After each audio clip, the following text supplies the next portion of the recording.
The Vraxian armada moved through space like a plague of metal locusts. Their ships, sleek and angular with surfaces that absorbed light, had conquered 17 star systems in just 3 galactic cycles. Commander Zareth stood on the bridge of the flagship Dominion's edge, his 4 arms crossed behind his back as he watched the tactical display. Another pathetic resistance fleet destroyed. His second-in-command, Crix, reported with satisfaction. The insectoid officer's mandibles clicked in amusement. The Altarians lasted exactly 43 minutes. Zareth's scaled face remained impassive. After so many victories, the thrill of conquest had faded into routine. Species after species fell before their superior technology and tactics. The Vraxians had perfected the art of war over millennia. Their fleet movements synchronized like a deadly ballet, their weapons capable of piercing any known shield technology. "Set course for the next system," Zareth commanded, his voice carrying the weight of absolute authority. Intelligence reports indicate a primitive civilization in the Sol system. Single-species government, minimal space presence. We should have it secured within a standard cycle. The bridge crew moved with practiced efficiency, their movements reflecting thousands of hours of training and countless successful invasions. The Vraxian Empire had grown fat on the resources of conquered worlds, each victory making them stronger, their technology more advanced. In the depths of space, the Armada realigned itself. 300 warships, each one capable of reducing a planet's surface to molten glass, began their journey toward a small yellow star on the edge of the galaxy. Their databases showed the dominant species called themselves humans, bipedal mammals who had barely achieved faster-than-light travel in the last century. "Sir," the communications officer interrupted, his voice tinged with confusion. "We're detecting an unusual signal from the target system." "Define unusual," Zareth said, turning his attention to the officer. "It appears to be music, sir, broadcasting on all frequencies." The bridge fell silent. In all their conquests, no species had ever responded to their approach with music. Distress calls, yes. Pleas for mercy, certainly. Even defiant challenges. But never music. "Play it," Zareth ordered, curiosity breaking through his usual stoicism. The speakers crackled to life, and a rhythmic sound filled the bridge. It was unlike anything in the Vraxian cultural databases, a mixture of instruments creating a driving beat, with vocals that spoke of determination and defiance. The translator struggled with some of the colloquialisms, but the message was clear: "We will rock you." Crix's mandibles twitched in what might have been confusion or amusement. "They're celebrating our arrival?" "No," Zareth said slowly, studying the long-range sensors. "Look at their fleet positioning." On the tactical display, a single human vessel had moved to intercept their armada. One ship against 300. It was either the height of arrogance or madness. The human ship was unlike anything in their databases. Where Vraxian vessels were built for function and intimidation, this craft seemed almost deliberately crude. Angular and blocky, with visible weapon turrets and armor plating that looked like it had been welded on as an afterthought. The name painted on its hull read, UNSS Stubborn Bastard. "They sent a single ship to meet our entire fleet?" Crix asked, his tone incredulous. "Have they gone mad?" "Perhaps," Zareth mused. "Or perhaps they know something we don't. Maintain course, but raise shields to maximum. Something about this feels wrong." As the Armada continued its approach, more human ships began appearing on the sensors. Not many, perhaps 24 in total. But their movements were erratic, unpredictable. Where Vraxian fleet doctrine emphasized coordination and precision, the humans seemed to move with barely controlled chaos. "Incoming transmission from the lead human vessel," the communications officer announced. On screen, Zareth commanded. The view screen flickered to life, revealing the bridge of the human ship. The figure in the command chair was smaller than a Vraxian, with only 2 arms and no natural armor or scales. By all appearances, a weak and fragile creature. But the eyes, there was something in those eyes that made Zareth's survival instincts twitch. "This is Captain Sarachon of the United Nations Starship's Stubborn Bastard," the human said, her voice calm despite facing overwhelming odds. "You are entering sovereign human space. You have exactly one chance to turn around and leave peacefully." Crix burst into clicking laughter. "One chance? They dare threaten us." But Zareth raised a clawed hand for silence, studying the human captain. In 17 conquered systems, he had seen fear, desperation, and resignation in the eyes of defeated enemies. This human showed none of those emotions. Instead, there was something else, an almost eager anticipation. "Captain Chun," Zareth replied, activating his own transmission. "I am Commander Zareth of the Vraxian Empire. Your species has been selected for incorporation into our dominion. Surrender now, and your people will be treated as valued subjects. Resist, and you will be destroyed." The human's lips curved into what their databases identified as a smile, though it seemed to contain no warmth. "Commander, I need you to understand something about humans. We have a saying, it's not the size of the dog in the fight, it's the size of the fight in the dog. Your animal metaphors mean nothing to us," Crix interjected. "You are outnumbered 300 to 1. "You're right," Chin agreed. "Those aren't good odds." She paused, and that unsettling smile widened. "You should probably get more ships." The transmission cut off abruptly, leaving the Vraxian bridge in stunned silence. In all their conquests, no species had ever responded to their ultimatum with such brazen defiance. "Sir," the tactical officer called out, his voice urgent. "The human ships are, sir, you need to see this." On the display, the 24 human vessels had spread out in seemingly random positions. But as Zareth studied the pattern, he realized it wasn't random at all. They had positioned themselves at key points that would force the Vraxian fleet to either split up or bunch together. Neither option tactically sound. "They're using their inferior numbers as an advantage," Zareth said slowly, appreciation creeping into his voice despite himself. "Clever. Clever won't save them from our weapons," Crix snarled. "Request permission to begin the attack." Zareth was about to give the order when something on the sensors made him pause. The human ships were doing something unprecedented. They were dumping their cargo holds. Containers and debris scattered into space, creating a cloud of objects between the two forces. "Are they insane?" Crix demanded. "They're littering the battlefield with garbage." But Zareth is experienced. I saw something else. The debris wasn't random. Each piece was positioned precisely, creating a maze of obstacles that would interfere with the Vraxian fleet's synchronized movements. Their greatest advantage, coordinated fire from multiple vessels, would be severely hampered. "No," he said quietly. "They're changing the battlefield to suit them." He turned to his crew. "All ships, prepare for combat. But be cautious.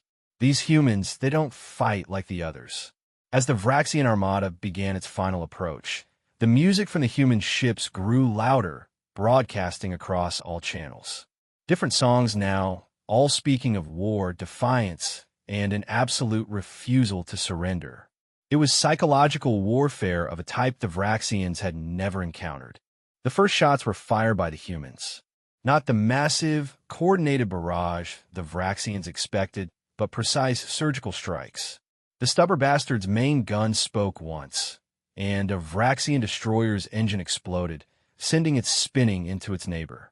Before the fleet could respond, the human ship had already moved, using the debris field for cover. "Return fire," Zareth commanded, but the human tactics were unlike anything in their training.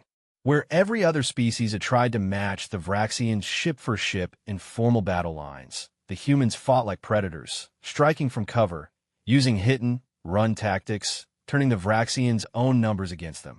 A human destroyer, the UNSS Never Tell Me the Odds, performed a maneuver that should have been impossible, a full-speed ramming attack on a Vraxian cruiser, ejecting its crew in escape pods at the last second. The explosion took out 3 Vraxian ships that had been flying in perfect formation. "They're insane," Crix shouted as another human ship, already heavily damaged, set a collision course for the Vraxian flagship. They're killing themselves to hurt us. No, Zareth corrected, watching as the human crew evacuated in time, their escape pods already being picked up by other human vessels. They're willing to sacrifice their ships, but not their people. There's a difference. The battle that should have been a simple conquest was turning into chaos. The humans fought without regard for traditional tactics, using everything from improvised weapons to psychological warfare. One human ship was broadcasting what seemed to be recipes for Vraxian cuisine, with suggestions on how to cook Vraxian meat. It was crude, offensive, and surprisingly effective at disrupting crew morale. As Zareth watched his perfectly coordinated fleet struggle against an enemy that refused to fight conventionally, he began to understand. The humans hadn't sent one ship to meet them out of arrogance. They had sent one ship because they knew it would make the Vraxians overconfident.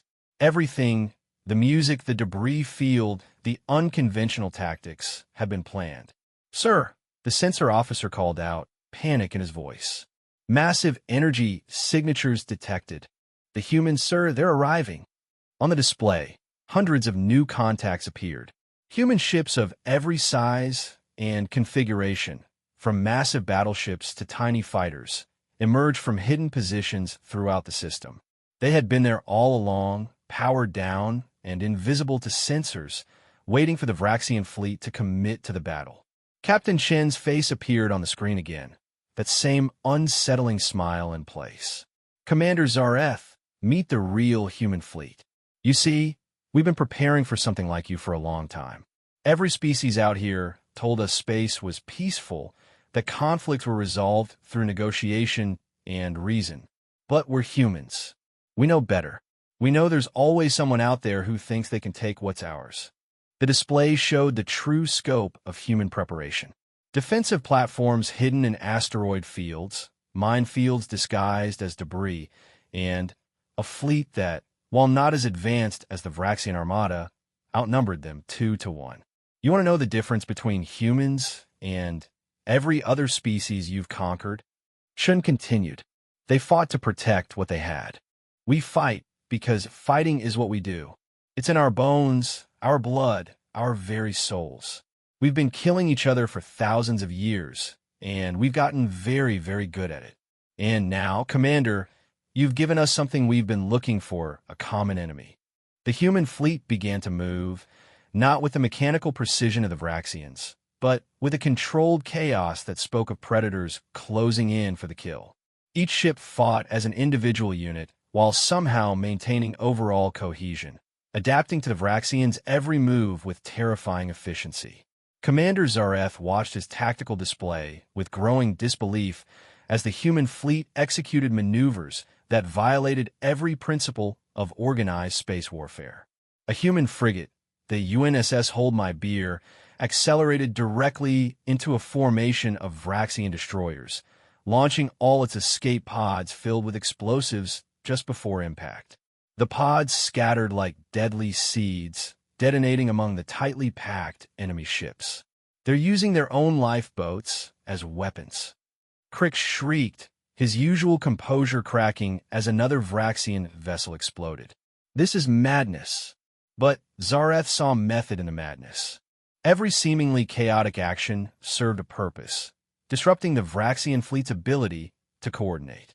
His ships, trained to fight in perfect synchronization, found themselves unable to predict what the humans would do next. A massive human battleship, the UNSS Diplomatic Immunity, opened fire with weapons that shouldn't have existed on such a crude-looking vessel. Plasma beams lanced out, not aimed at the Vraxian ships directly, but at the space between them, creating expanding clouds of superheated gas that forced the alien vessels to break formation. "Sir, we're receiving another transmission," the communications officer reported, his voice strained. It's from multiple human ships simultaneously." "Put it through," Zareth ordered. The bridge speakers crackled with dozens of human voices, all speaking at once, creating a cacophony of languages, battle cries, and what seemed to be singing. Through the chaos, Captain Chen's voice cut through clearly. "Welcome to human space, Commander. Hope you're enjoying the hospitality. The Vraxian flagship shuddered as something impacted its shields. Not weapons fire. A human fighter had literally flown into the shield bubble and self-destructed, its pilot ejecting at the last possible second. The small craft's explosion did minimal damage, but the psychological effect on the Vraxian crew was significant. What kind of species used their own ships as ammunition? Analysis of human tactics coming through, Zareth's tactical officer announced, trying to maintain professionalism despite the chaos. Their attack patterns are, sir, there are no patterns. Each ship captain appears to be fighting their own war. Yet somehow, they're supporting each other perfectly. It was true. Where Vraxian doctrine emphasized unity and coordination from the top down, the humans seemed to operate on some kind of controlled chaos principle. Individual captains made split-second decisions that should have resulted in friendly fire and collisions, yet somehow they danced around each other with impossible precision. A small human corvette, the UNSS Leroy Jenkins, broadcast its intentions openly, ramming speed. Last one to hit, a Vraxian ship buys drinks. 3 other human vessels immediately changed course, racing the corvette toward the Vraxian line. It wasn't a coordinated attack in any traditional sense. It was a competition to see who could cause the most damage. The Vraxian gunners, trained to target based on threat assessment and logical priorities, found themselves unable to decide which suicidally charging human ship to fire at first. Deploy the Decimator Squadron, Zareth commanded, playing one of his last cards. Full spread pattern. Burn them from space. The Vraxian Empire's most advanced fighters launched from the carrier bays, their sleek forms designed for maximum efficiency in space combat. Each pilot had hundreds of hours of simulation training and years of real combat experience. They moved in perfect formation, a deadly dance of precision and firepower. The human response was immediate and unconventional. Instead of meeting the fighters with their own, the human capital ships began launching cargo containers. What are they doing? Crix demanded. Have they run out of weapons? The answer came seconds later as the containers exploded, not with conventional warheads, but with thousands of small objects. Ball bearings, metal shavings, chunks of scrap. A cloud of debris traveling at relativistic speeds directly toward the Decimator Squadron. The Vraxian fighters, built for precision combat against other vessels, had no defense against what was essentially a massive shotgun blast in space. Their shields, designed to stop energy weapons and missiles, were overwhelmed by the sheer mass of simple kinetic projectiles. Fighter after fighter was shredded.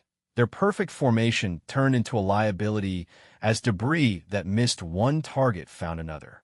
They turned garbage into a weapon system, Zareth said quietly, a mixture of horror and admiration in his voice. Brilliant. The human fleet pressed their advantage. The UNSS Texas and her sister ship, UNSS Australia, executed a maneuver that Zareth's computers